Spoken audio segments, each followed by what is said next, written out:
సింపుల్‌గా అయితే నేను లైనింగ్ బ్లౌజు చూడండి ఎలాగా ఈజీగా అయితే సగం అంతా పొట్టిగా అయితే కాదు. ఆహ్, కొంత సగం కుట్టేసి నేను చూడండి చాలా సింపుల్‌గా డ్రాప్స్‌లు అవి కూడా చాలా సింపుల్‌గా ఏసేసి ఇదిగోండి ఇలా 2 అయిపోయాయి. ఇప్పుడు వెనక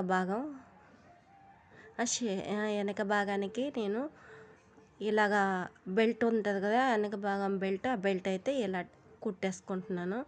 ఇలా కుట్టేసి ఇప్పుడు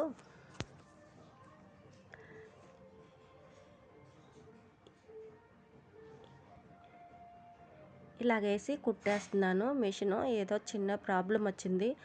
అందువలన మళ్ళీ మళ్ళీ కుట్టడం అవుతుంది. అయితే వెనక భాగం చూసారు కదా! బెల్ట్ ఇలాగ అతికేసాను.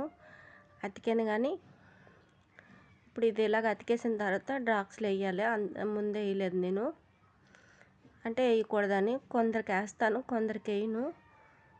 కొందరికైతే లోపలే వేసేస్తాను, కొందరికి ఇలా బయటనే వేస్తాను. అంటే ఇష్టపడరు, కొందరికి లోపల అంటే ఇష్టపడతారు ఈ డ్రాప్స్‌లు. కొందరికేమో బయటనే వేయమంటారు. అందువలన ఇప్పుడైతే నేను షేప్ ముక్కలకి క్లాత్ అయితే కట్ చేసుకున్నాను. ఇలా షేప్ ముక్కలు అయితే ఇంత సింపుల్గా ఇంత ఈజీగా అయితే కుడుతున్నాను చూసారు కదా!